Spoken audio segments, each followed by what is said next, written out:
Good day, fellow learners. This is your mentor, Dr. Ray Gapuz, your fact check buddy, joining you for another teaching and learning session that's special. Why special? Because a former viewer and student, eventually became a student, and an NCLEX RN passer has requested for this topic. Okay, so let me read through her email. This is coming from Leron Mills. Hello, Mary Jane, and she channeled it through our office coordinator. I know it's been very long time. Definitely miss talking to you guys. I sent a message to Mentor Ray weeks ago, wanted to know if he can make a video about CVA or stroke and the different types, hemorrhagic and ischemic. Hope all is well. I still look at the videos on YouTube since you guys helped me pass my exam. So thank you very much, Leronda. I know you're doing this for your friends. And so here is your requested topic. I'm so sorry I wasn't able to see your mail. Maybe it went to the spam. And so this is very clever on your end to get in touch with Mary Jane, our ever reliable and courteous and hardworking staff at the Ray A. Gapuz System Office here at the United Nations Avenue in Manila, Philippines. So today's focus would be about, as Leronda actually requested, CVA or stroke. And I added one important thing that you have to know in relation to this concept, and that is risk for unilateral neglect. So let's begin with a sample question. And it goes this way. Which of the following complications are related to the ECG tracing below? Select all that apply. And then you have several options and, of course, an exhibit. So this question is difficult. Why? It's actually asking you to do several things. And what are these? First, you will have to analyze and then interpret and identify the condition of the patient as it is reflected here on the EKG tracing. And then after that, you should be able to recall the complications of that condition. So which means everything starts with interpreting the EKG pattern. Now, if you have that difficulty, pause the video now. We have two videos on EKG interpretation, one that highlights just the tips, and the second one is a comprehensive discussion that's more than an hour, but I actually would have to tell you it's one of the most watched and most loved videos that we have to date. Why? Because it simplifies the EKG interpretation for nurse test takers of the NCLEX RN by identifying just three main steps. So for you to learn that, you could actually go to our YouTube channel and then look for the EKG simplified interpretation video. Before we answer this question, just like in other videos that I came up with, I would like to ask you to join me in this mission, our team, us, of course. Our goal is to provide free NCLEX RN application and review to 100 nurses. We were able to do that last year. We would want to duplicate them again this year. And to help us achieve this, just watch and finish the ads in our videos. Thank you. So let's begin with an inspiration from the mail. Now, these inspirational messages, letters, and emails of appreciation really perks me up to do more for everyone. And I really love reading the very, very appreciative messages of everyone who has visited our YouTube channel, went through our videos, and passed the test. Really, nothing beats something that is done from deep within the heart. And here at Ray A. Gapuz System, we do everything from the heart. So let's begin.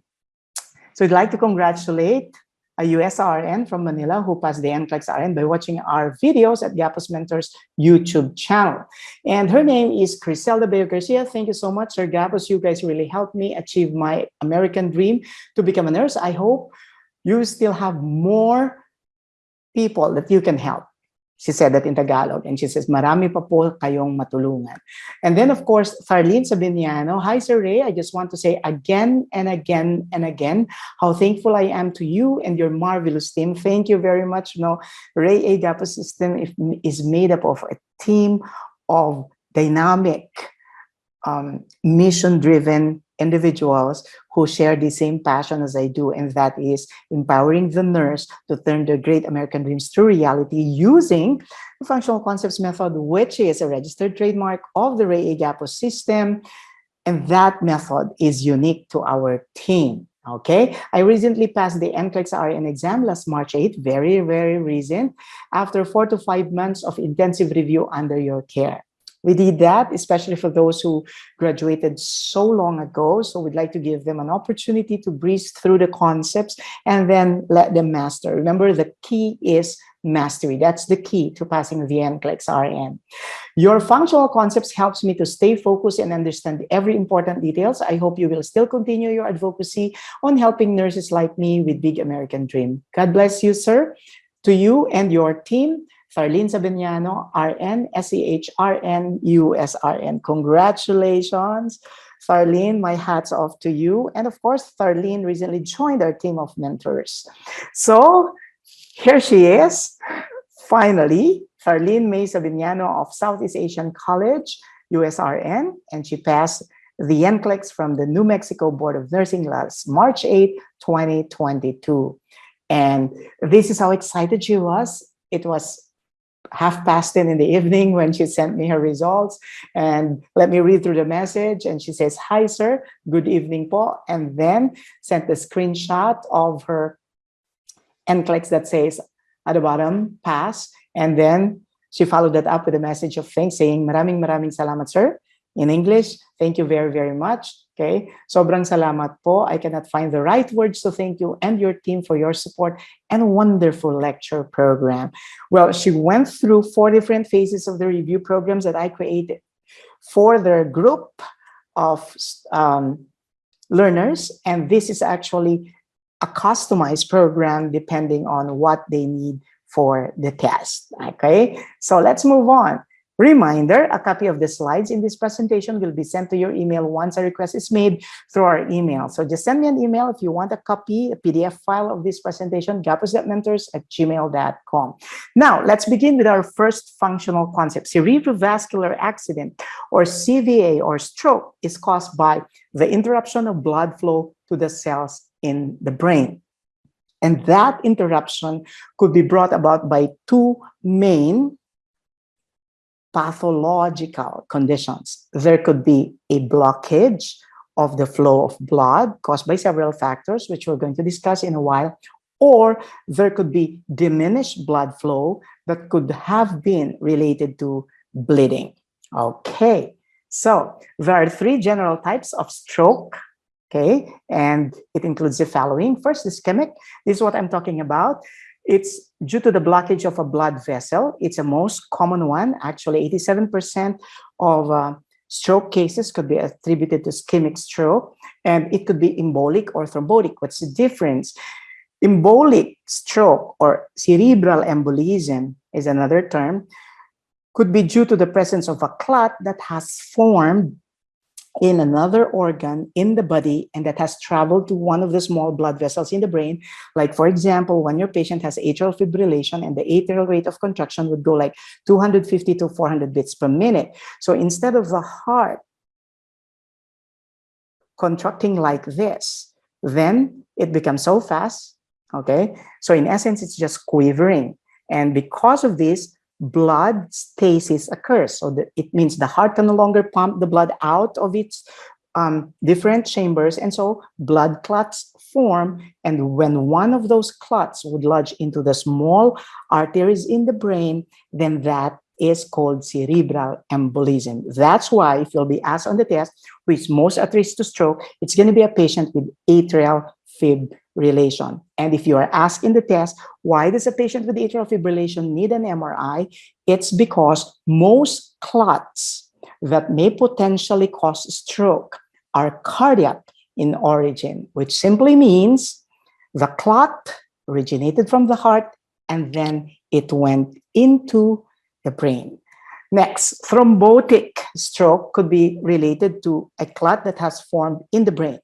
So embolism from another organ to the brain. In thrombotic stroke, it has formed in the brain. And then hemorrhagic stroke is related to the rupture of a blood vessel that could be potentially caused by a rupture of the intracerebral artery, or subarachnoid hemorrhage could occur. Now, if we talk about subarachnoid hemorrhage, it's bleeding that occurs in the space between the brain and the tissue coverings of the brain. So remember that from the outer to the innermost, we have the dura mater. The arachnoid mater is a web-like structure, okay? And of course, the innermost layer is going to be the pia mater. So the dura mater, the arachnoid mater, and then the pia mater. So when bleeding occurs at the subarachnoid area, meaning underneath the arachnoid space, so that could potentially lead to stroke. Now, if you would take a look at the difference between ischemic and hemorrhagic stroke, in ischemic stroke, the problem is absence of blood supply, which essentially deprives the brain of oxygen. In hemorrhagic stroke, the problem is bleeding, okay? That could eventually also lead to diminished oxygen level in the brain.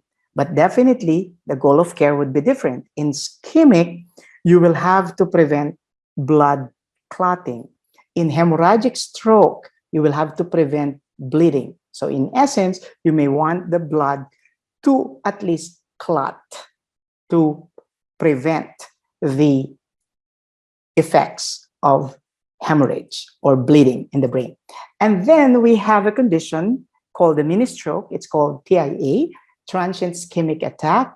It's actually brief. It disappears in 24 hours even without treatment, and it doesn't cause permanent brain damage. However, the presence of transient ischemic attacks, which could be sometimes described as if the patient is having daydreaming state, and they may become non-responsive for a couple of seconds, and then eventually the signs and symptoms disappear. It doesn't last that long. However, transient ischemic attack could be predictive of an eventual stroke that could be associated with either ischemic or hemorrhagic stroke. So which means history of transient ischemic attacks could be found in patients who eventually develop full-blown stroke.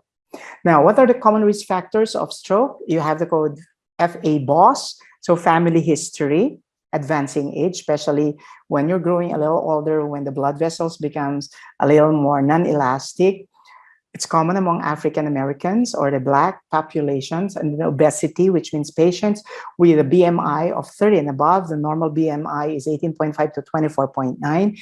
The moment you reach 25 to 29.9, that means you're overweight. And when your BMI is at 30 and above, then that means you are obese. Okay. And then, of course, stress, which activates the autonomic nervous system, and smoking, which could potentially cause vasoconstriction, and that could lead to a sudden increase in blood pressure. That could potentially lead to stroke. Okay, now, what are the common symptoms of stroke? So we have here the code stroke. One is sudden speaking difficulty. The patient will suddenly have slurred speech. And then there's total loss of balance or coordination that will make it difficult for the patient to walk. And then responsiveness decreases. So that means to say the sensation and their ability to respond to stimulation, like visual stimulation or sensory stimulation of the ears, are diminished. And then visual problems, blurring of vision, kinetic abnormalities, they are unable to move their muscles. So there's going to be weakness, and then, or paralysis, and then excessive sudden headache, which really would tell us that the blood pressure could be increasing. Now, the signs and symptoms of stroke could actually be related to the parts of the brain that are affected. So if the frontal lobe is the one that's affected, so you have problems in speech because the Broca's motor speech area is responsible for the ability of the patient to find the right words to say, and that's on the left frontal lobe area. So if that is affected, the patient will have expressive aphasia. Motor function abnormalities, including difficulty in remembering things or memory impairment. Remember, memory is a function of both the frontal and then the temporal lobe. Then control of morals, emotion, judgment, personality, and concentration, problem solving, impulse control, reasoning, and planning. So remember the 3 P's for a frontal lobe.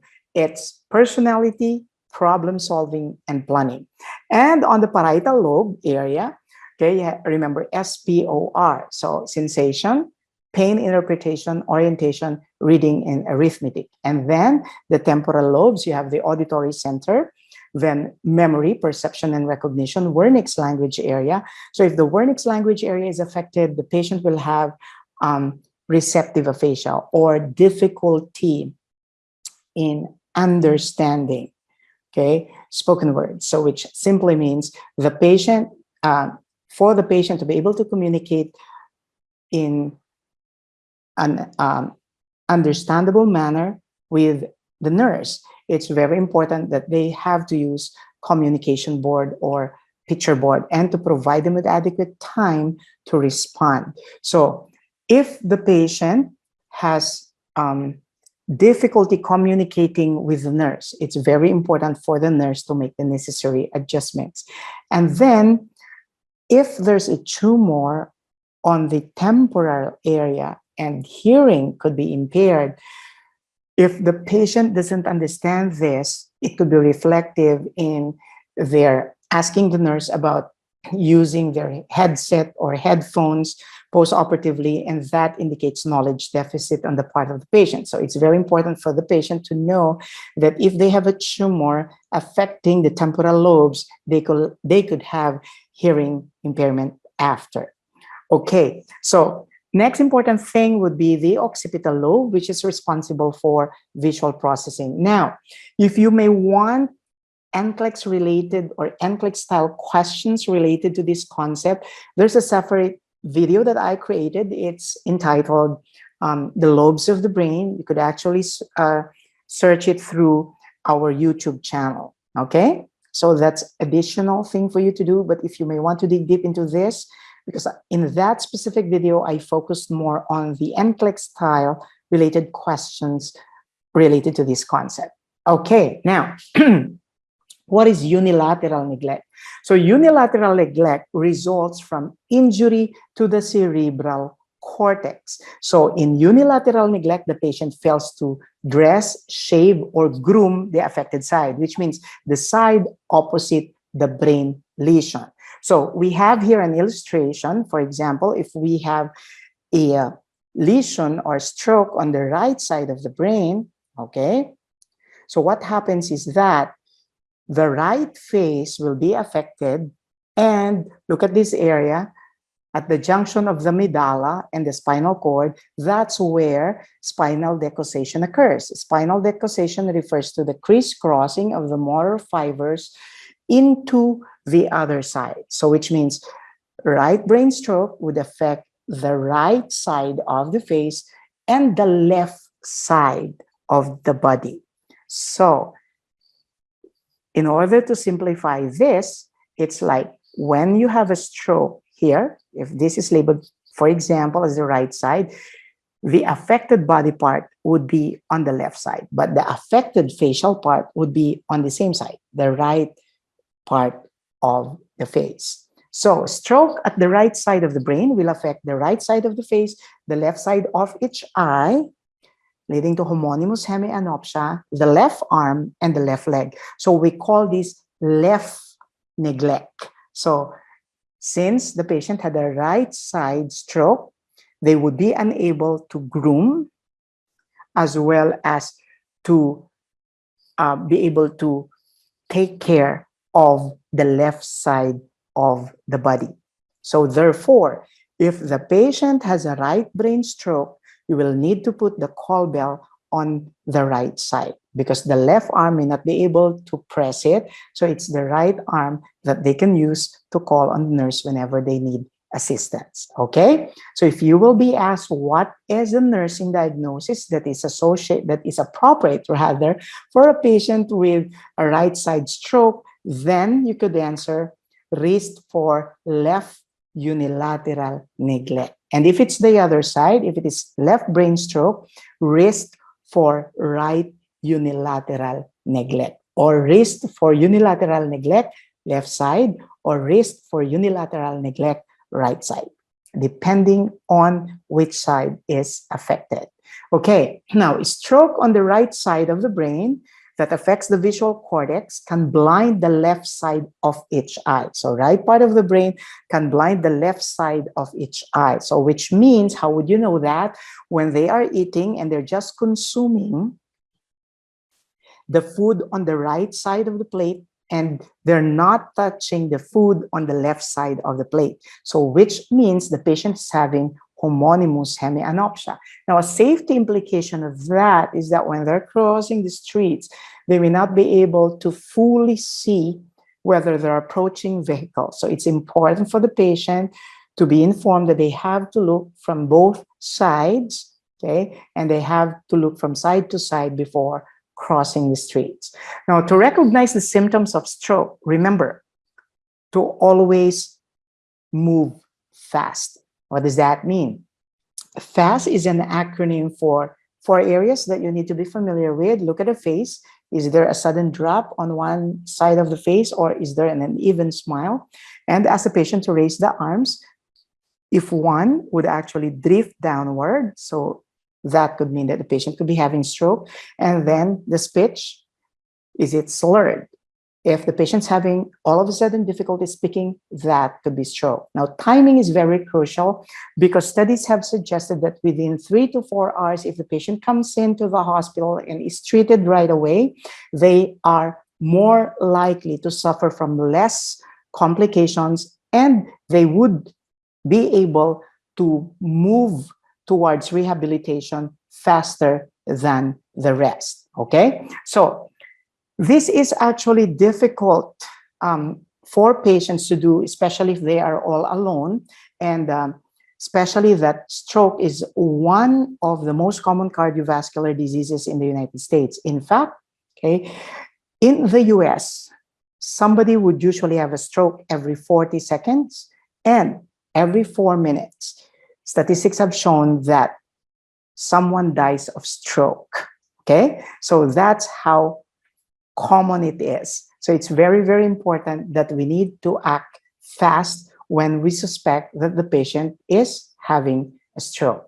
Now, once the patient is brought to the hospital, the patient would be undergoing tests to diagnose a stroke, and that would include MRI or CT scan. It's going to be visualization of the brain. Of course, the MRI provides a more detailed visualization of the brain, and it helps facilitate the identification of which part of the brain is usually affected by the stroke.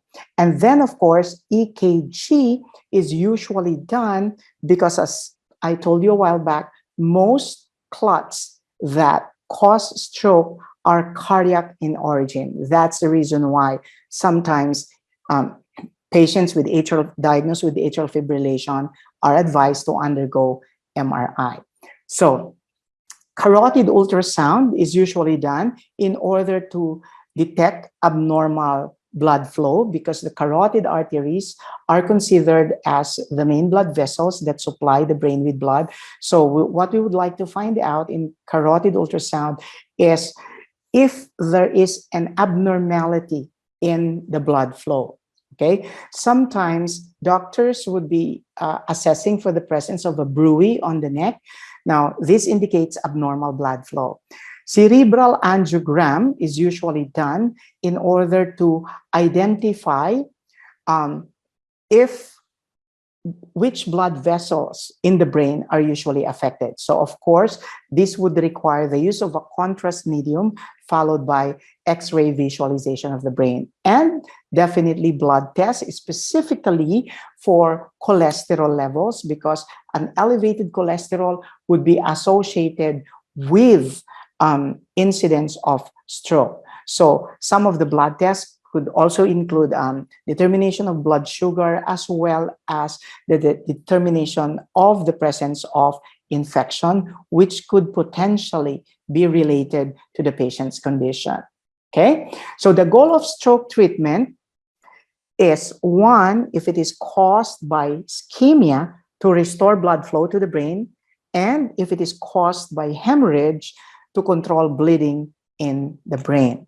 So what is important for us to remember is that the priority goal of care depends on the type of stroke. Okay, it's not just the goal that depends on the type of stroke. Also, the treatment would usually be dependent on the type of stroke.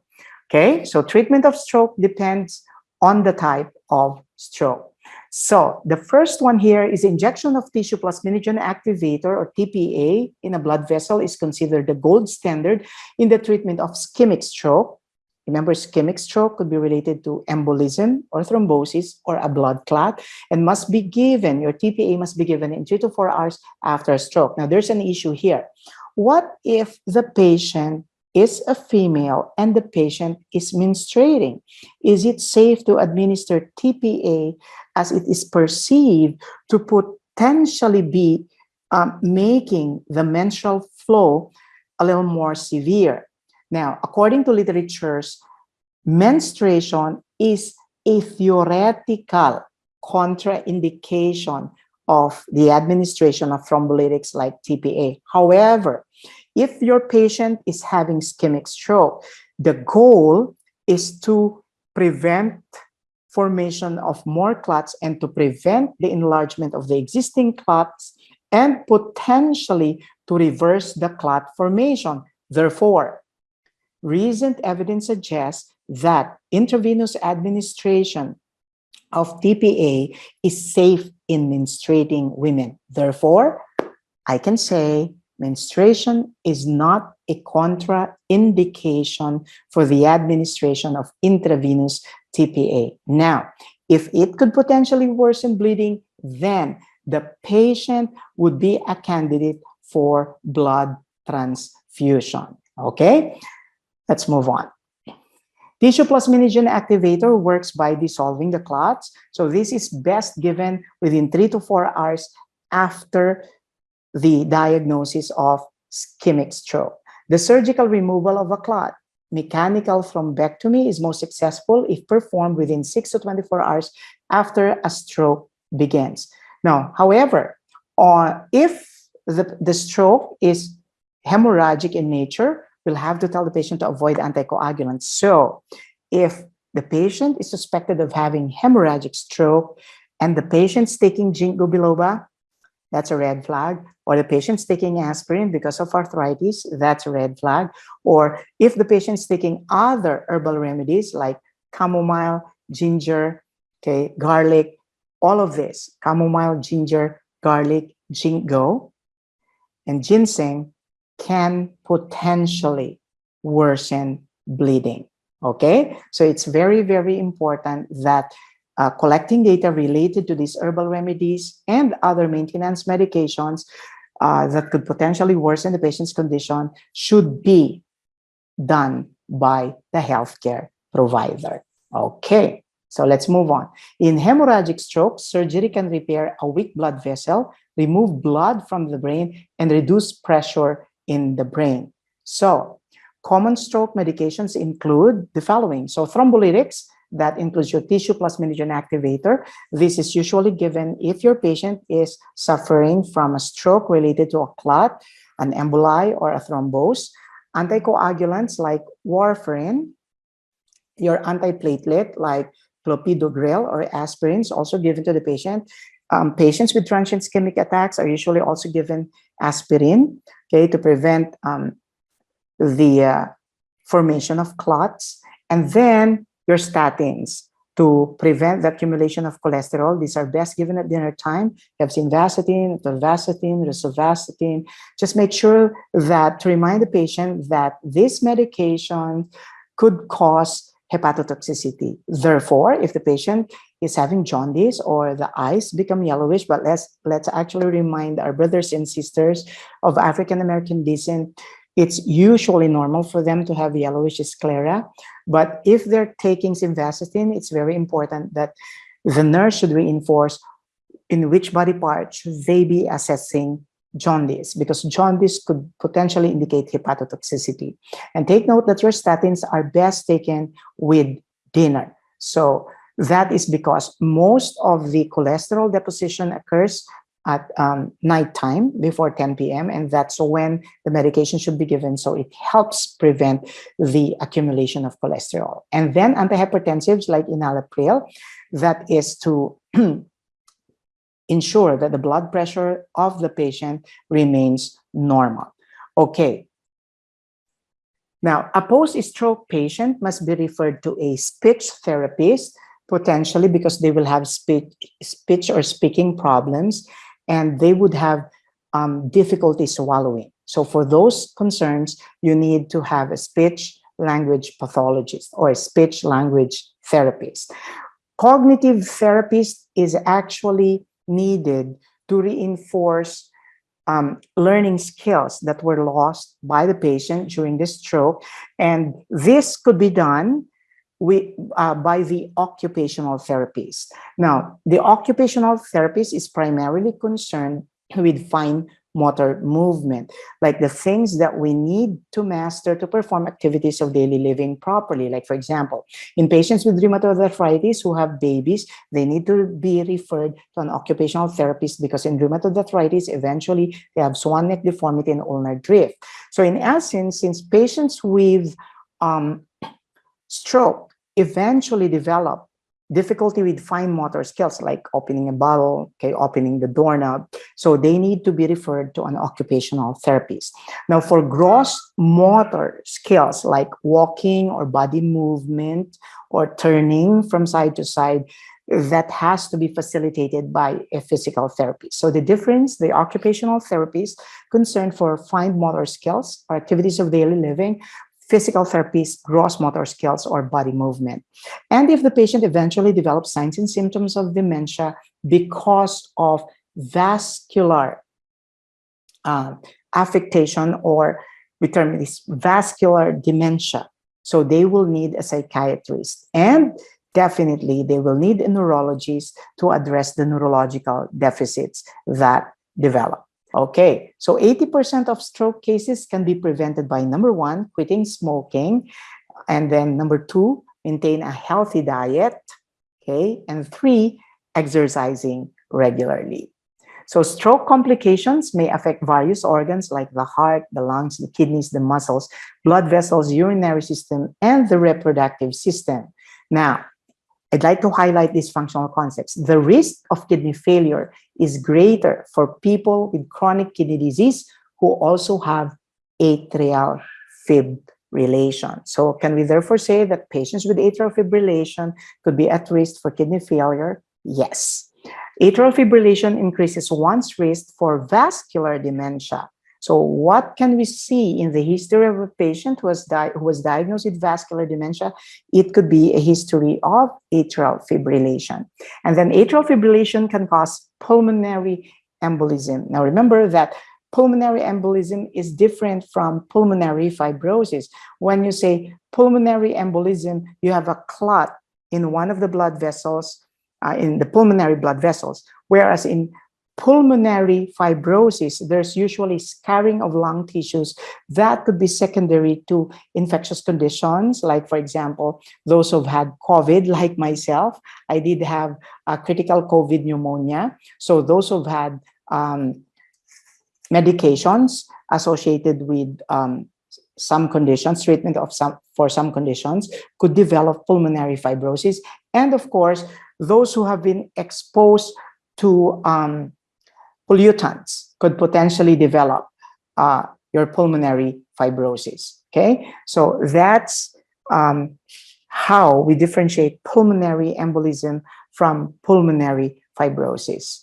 Okay, with atrial fibrillation, the heart is unable to pump blood properly, leading to blood stasis that causes clots to form. That's what I'm saying. In atrial fibrillation, the heart rate, okay, would usually become faster because the atrial rate of contraction would be from 250 to 400 beats per minute. So essentially, just causing the heart to quiver, that leads to blood stasis in which clots form.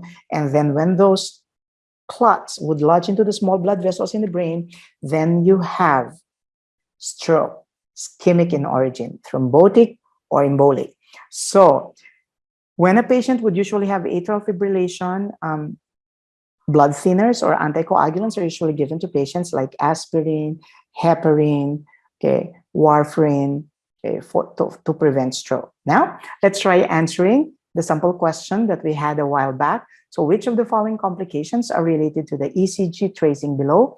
Select all that apply. So we have cerebral embolism, yes. Pulmonary fibrosis, no. It has to be pulmonary embolism. We differentiated that. And then dementia, yes. Remember, vascular dementia could result from stroke, and then kidney failure. Now, how did we arrive at that answer? First, as I've been telling you a while back, you have to interpret the EKG tracing. Notice that the distance from one QRS to another are not equal. So you have here an irregular QRS. And notice that you have several P waves before the QRS complex. Normally, you have a 1:1 ratio, one P wave to one QRS complex. In this case, you have several P waves that are small, and these are now called fibrillatory P waves, okay? And when you have these fibrillatory P waves plus irregular QRS, these are the general characteristics of atrial fibrillation. And a patient with atrial fibrillation could be at risk for pulmonary embolism, cerebral embolism, dementia, and kidney failure.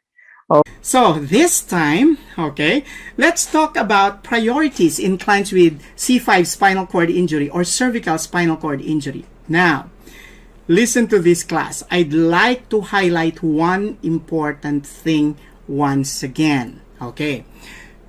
You could have learned somewhere else or read somewhere else over the net or in educational articles or articles from your instructors or handouts that medication administration, so specifically if these are given either orally, okay, or if it is given subcutaneously as in the case of insulin, okay, can be delegated, okay? However, the question is, what happens if a client has dysphagia? And that's what occurs in a client with cervical spinal cord injury. Their swallowing ability is affected by the injury such that we could conclude that in a client with C5 spinal cord injury, we could expect that the client could be having dysphagia. So if I ask you now, can we delegate oral medication administration to a client with C5 spinal cord injury? The answer is no. Because even if the task is routine, the client has a special condition which necessitates the judgment of a registered nurse. Okay? So, I have a video that discusses the highlights of priorities with cervical spinal cord injury, and that's found on Quickfix Session 7.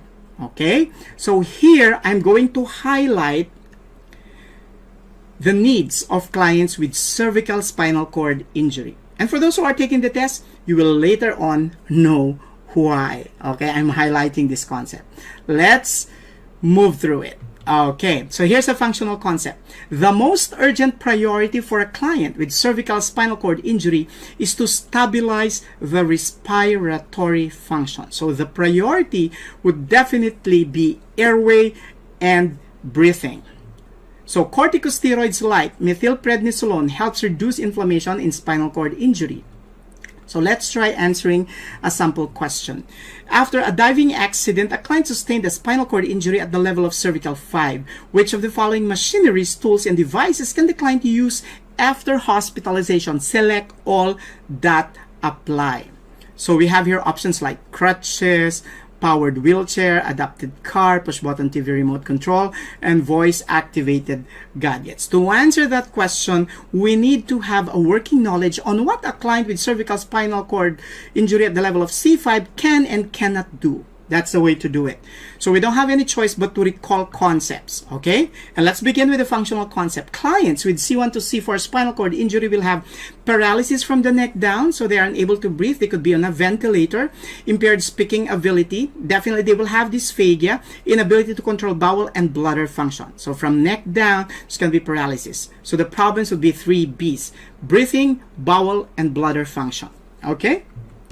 Clients with C5 to C8 spinal cord injury will breathe independently. They can breathe independently, and a client with C5 injury can raise the arms and bend the elbows, so they will just need minimal assistance when they are dressing up.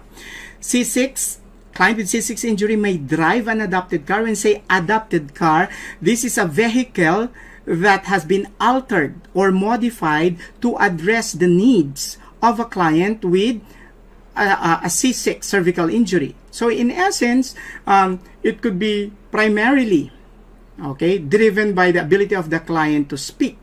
So they would have computerized softwares installed in the car to facilitate, okay, driving for the patient. Little or no voluntary bowel and bladder control.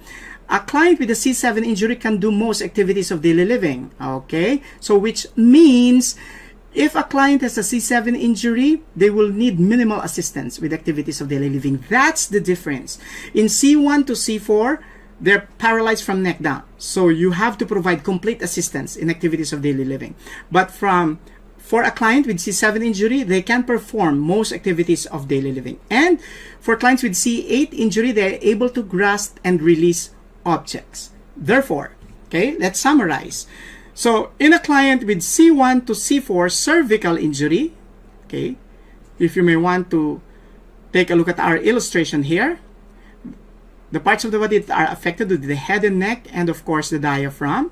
And for C5 to C8, the parts of the body that would be affected would be the deltoids, biceps, wrist extenders, okay, and your triceps. Okay. Therefore, for a client with C1 to C4 injury, they have paralysis from neck down, inability to breathe, cough, control bowel and bladder. Remember the 3 B's again: breathing, bowel, and bladder control. They have impaired speaking ability, and they also have dysphagia. So may use powered wheelchair, will not be able to drive a car. Requires a 24-hour-a-day complete assistance on personal care, on eating, dressing, bathing, and getting out of bed. Here we go again. So do we need the RN to attend to this client? Yes. But what can the unlicensed assistive personnel do? The unlicensed assistive personnel could just assist, okay, the client. When the client eats, when the client dresses up, when the client would need to be bathed, or when the client needs to get out of bed and be placed on a wheelchair. Okay? Now, what about for a client with C5 to C8 injury? The client can breathe independently and speak normally. This is the difference. Okay? So C1 to C4, the client could be on a ventilator. C5 to C8, the client can breathe independently. C1 to C4, they have impaired speaking ability. C5 to C8, the client can speak normally. So they can better use your voice-activated gadgets. So C5, they can raise their arms and bend their elbows. C6 may drive an adaptive vehicle. C7 can do most activities of daily living. And C8, able to grasp and release objects. So who needs complete assistance on personal care? When a client who has an injury from C1 to C4. Who needs partial assistance, okay, in the performance of activities of daily living? The client with C5 to C8 injury. Who can use voice-activated gadgets? Well, a client with C5 to C8 injury, because they can speak normally. Okay. Now, we go back to the question. After a diving accident, a client sustained a spinal cord injury at the level of cervical 6. Remember, when you have a cervical spinal cord injury, okay, there's going to be paralysis or weakness from the neck down. Which of the following machineries, tools, and devices can the client use after hospitalization? If we go back to the illustration, so you have C6 injuries still. The deltoids, the biceps, the wrist extenders are affected. So which simply means there aren't going to be enough muscle power for the client to use crutches. So that's an X. But can they use a powered wheelchair? Yes. Adapted car? Yes. Push button TV remote control? Yes. And voice activated gadgets? Yes. Okay, so that's very important to know. Okay, now in the care of the client with spinal cord injury, the unlicensed assistive personnel can obtain vital signs. Now take note, there's a difference between routinely obtaining vital signs from interpreting the vital signs. The one who should interpret the vital signs, judging whether the vital signs needs to be reported to the provider or not, would be the registered nurse. So who would know that the heart rate is low or the heart rate is high? That's the job of the nurse. But the unlicensed assistive personnel could take the vital signs, but the interpretation should be done by the RN. Assist with the activities of daily living, the UAP can do that. Gather and record input and output, but once again, to interpret it, whether it's increase or decrease, it's the job of the RN.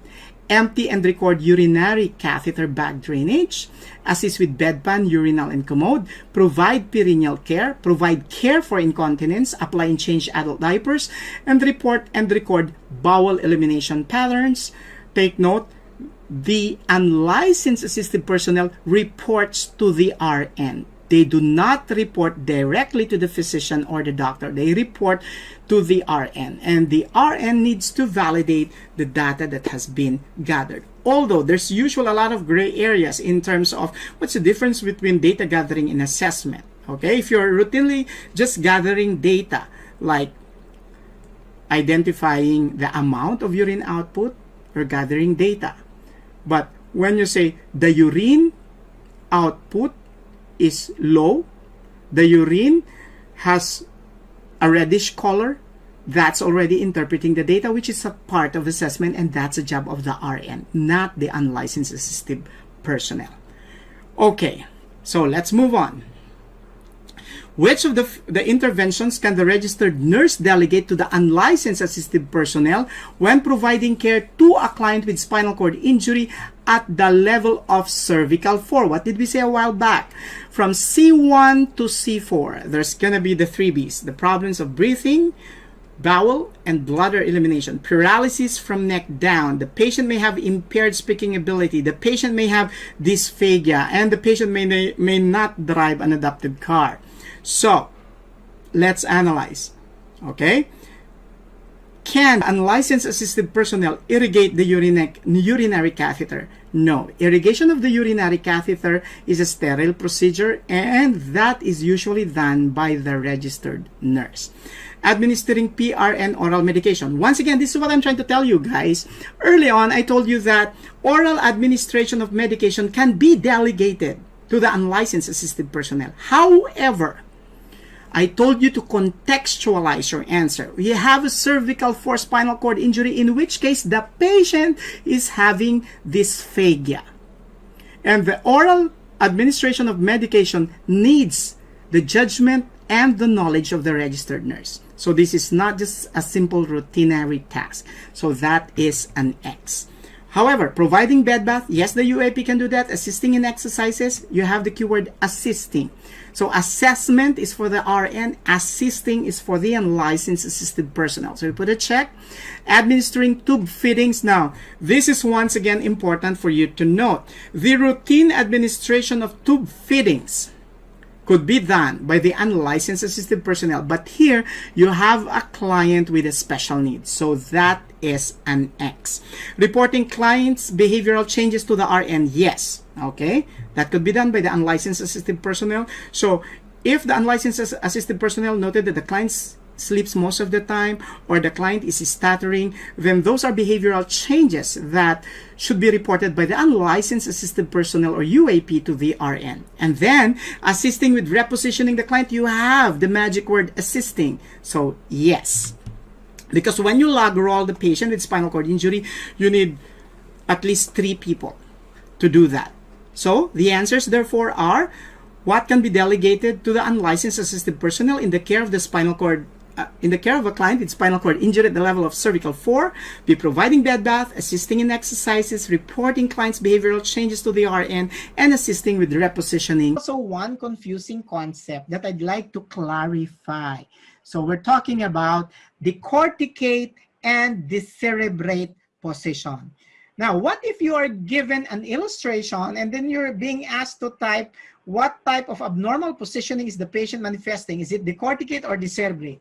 That's kind of easy. It's easier than when what you are being given is actually a description of the arms flexed, abducted towards the body, with the wrist internally rotated and the legs in full extension. So that's more difficult to decipher. It's easier if you know how to label the position based from an illustration or a picture, okay? Okay, so here's a concept. Decorticate rigidity is characterized by unilateral or bilateral postural change, meaning one-sided or both left and right sides, of upper extremities flexed and adducted, the lower extremities in rigid extension. So it's due to lesions in the thalamus, internal capsule, or cerebral white matter. This is how it looks like. That's decorticate posturing. What do you need to pay particular attention to? Look, the arms are adducted, meaning it's towards the body, and the elbows are flexed, and the wrists are flexed, okay? The legs are in full extension, okay? So that's decorticate rigidity. Maybe sometimes it's easier for you to remember decorticate rigidity like this. This is decorticate. This is what you do during the first night of honeymoon when you pull the blanket over yourself and do like this. That's decorticate rigidity. But when somebody pulls it down, then it becomes decerebrate rigidity. During honeymoon, okay? So let's move on. Now, sometimes what's difficult is that they're asking you to label this and then you misspell decorticate. What an opportunity lost, okay? So you begin to question yourself, did I spell it correctly? So pay particular attention to the spelling. It's decorticate, okay? Decorticate rigidity. Now, decerebrate rigidity is characterized by posture found in those with lesions of the upper part of the brainstem and the cerebrum. The patient lies in rigid extension, the arms internally rotated at the shoulders, elbows and knees, hips extended, fingers, ankles, and toes flexed. The jaw may be clenched with the neck hyperextended. It looks like this. Look, jaw will be clenched, the neck hyperextended, and the legs are also extended. Look, even the arms are extended. Okay, so therefore, decorticate rigidity, decorticate, the one we had a while back, is abnormal flexion. Decerebrate rigidity, this time, what we have here, decerebrate rigidity is abnormal extension. Look, the arm, okay, the neck are extended, and the legs are also extended. Okay, now to simplify, let's compare. Decorticate. Remember, this is a code. Decorti, T, means there's a lesion or a problem in the thalamus, T, decorticate. Decerebrate, B, there's a problem in the brainstem or cerebrum, B, okay, decerebrate. So decorticate thalamus, decerebrate brainstem or cerebrum, okay? Next, in terms of the arms, in decorticate, bent towards the body with the wrist and fingers held onto the chest, bent towards the body, adducted. In terms of decerebrate, the arms and the neck are extended. See, the neck with the jaw clenched. Okay, here arms are adducted, here arms are extended. Okay, legs in both positions are in extension. Okay, as a whole, decorticate rigidity is described as abnormal, sorry for that wrong spelling, abnormal flexion, and decerebrate rigidity, it's abnormal extension, okay? So decorticate, abnormal flexion, decerebrate, abnormal extension. Decorticate, problem in the thalamus, decerebrate, problem in the brainstem and cerebrum, okay? Okay, great. So, test-taking key, stay focused and don't be confused. Okay, don't focus on trivial things. There are things that are nice to know and there are things that are just good to know, but these are not must knows. So if there are things that's only you who knows about it, chances are nobody would ask about it on the test because nobody knows about it other than you, okay? So remember, it doesn't make sense knowing something that you think you're the only one who knows it. It's not gonna be there, okay? Kung ikaw lang nakakaalam, wala yan sa test. Okay? So I remember a schoolboy excitedly tells his mother, Mom, I was the only one in the class who answered the question. The mother happily asked her son, what was the question? The son answered, who didn't finish today's assignment? Okay? Don't be like this little boy, okay, who's the only one who got the answer to the question, but the question is actually something that's not positive, okay? It's very negative, okay? So here's actually an inspirational message from Reynold. Okay, Dr. Ray Gapuz, I had difficulty when I did my test. It's super hard. I stopped at 75. Took me 4 hours and 25 minutes. My last question was about osteoporosis. Fill in the blank. Most of the questions was the SATA type, which was very confusing. Thank God there's Gapuz review. Just a tip for the nurses taking the NCLEX, always remember the strategies on how to select the best answer. That's your weapon. Well, he posted this publicly on my social media account. The good thing about Gapuz review is their style of teaching. It is very methodical. They have a way of for nurses to remember the concept. This always a repetition. It's like a mastery of the whole 4-year BSN program into a 20-day review class. And it's good, and there's no dull moment, and it's actually a fun-filled class. Dr. Gapuz, I remember the contents of your ABCs of passing foreign nursing exams. That book is phenomenal. I kept my copy, and I'm a proud Gapuz babe here. Thank you very much. And somebody named MJ replied, we'll keep this in mind. So those of you, you are all receiving a PDF copy of my book. And then those who actually are included in the top 10, we're going to send you personal emails, and you will receive physical copies of a learning package from me. Okay? Okay, thank you very much for joining me. I am your mentor. Don't forget, mentor your fact check buddy. And this is me asking you if you have other requests, please don't hesitate to send me a note through my email, mentor.raygapuz@gmail.com.